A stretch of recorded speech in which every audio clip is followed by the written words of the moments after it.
हरे कृष्णा, मैं वरांकिस दासी। आप सभी को आज की त्रयोदशी की हार्दिक शुभकामनाएं। और आज इस साल का आखिरी दिन भी है, तो 2025 आज के दिन समाप्त हो जाएगा। तो हम यही प्रार्थना करेंगे कृष्णा से कि आपके जीवन में उन्नति, सुख, समृद्धि, शांति, अच्छा स्वास्थ्य बना रहे। हमारी यही तरफ से प्रार्थना है। तो आज की कथा है पवित्रता एकादशी की। तो इस विषय में हम आपको बताना चाहेंगे कि इसमें पुरानी क्या कथाएं हैं। आज की कथा, एक राजा हुआ करते थे जिनका नाम था सुकेतु मान। उनकी पत्नी का नाम था सैव्या। सैव्या और सुकेतु जो थे बहुत ही अच्छे राजा थे, और वो अपने राज्य में कभी किसी को किसी प्रकार का तकलीफ होते हुए नहीं देखते थे। हमेशा अपने राज्य में सुख, समृद्धि, शांति बनाए रखा था, उनके राज्य में था।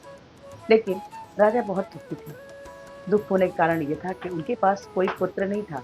वो ये सोचते थे, जब भी अपने पितर लोग के लिए कुछ करते थे तो उन्हें ये लगता था कि मेरे बाद मेरे पितरों को किस प्रकार उनका जो भी है कार्यक्रम होगा, कैसे उनका वो किया जाएगा, और मेरे मरने के बाद मुझे किस प्रकार से मेरा तर्पण वगैरह होगा। ये बात उन्हें बहुत दुखी करके रखी थी। एक बार की बात है कि राजा जो है अपनी पत्नी के साथ जंगल में जंगल में घूमने गए तो वहां पर उन्होंने देखा कि कुछ पशु पक्षी जो है अपने बच्चों के संग खेल रहे थे। ये देखकर राजा को बड़ा दुख हुआ। वो सोचे, मैं इतना अच्छा कर्म करता हूँ, इतना अच्छा मैंने सब कुछ किया, फिर भी मेरे पास पुत्र है नहीं। ये सोचकर बहुत दुखी हो गए। राजा दुख के कारण वहां पर पक्षियों को देखे जा रहे थे, और उन्हें बड़ा दुख हो रहा था कि हमारे पास कोई संतान नहीं है, हमारा राज्य कौन देखेगा हमारे नहीं रहने के बाद। थोड़ी देर बाद राजा को बहुत जोर से प्यास लगी। राजा जल की तलाश में इधर उधर घूमने लगे।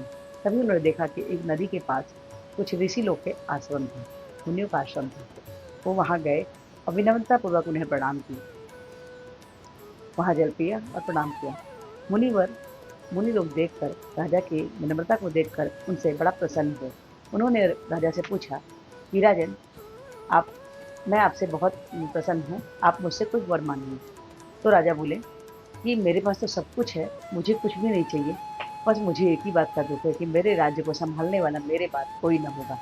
मुझे कोई भी पुत्र नहीं है, कोई भी संतान नहीं है। ये सुनकर ऋषियों ने उनसे कहा कि आप पुत्रता एकादशी का व्रत कीजिए, उससे आपको पुत्र रत्न की प्राप्ति होगी। राजा ने मुनियों की बातों को सुनकर पुत्रता एकादशी का व्रत किया। उन्हें बहुत ही अच्छा, सुंदर, शौर्यवान पुत्र मिलता है, जो बाद में राजा प्रसन्नता पूर्वक ये देखकर बहुत खुश होते हैं कि अब हमारे राज्य को संभालने वाला उत्तराधिकारी आ गया है।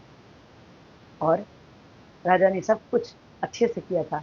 उनका पुत्र भी जो है बहुत अच्छे से, जब राजा की मृत्यु होती है उसके बाद भी उन्होंने उनके पूरे कार्यक्रम अच्छे से किए, तर्पण वगैरह किया, जिस कारण राजा को मोक्ष मिला।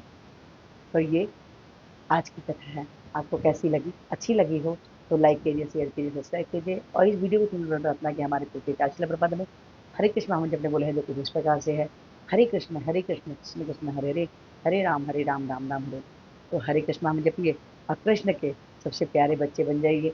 आप लोगों को फिर से पुत्रदा एकादशी की हार्दिक शुभकामनाएं, और आने वाले साल की बहुत सारी बधाई। Hare Krishna, happy new year. Radhe Radhe.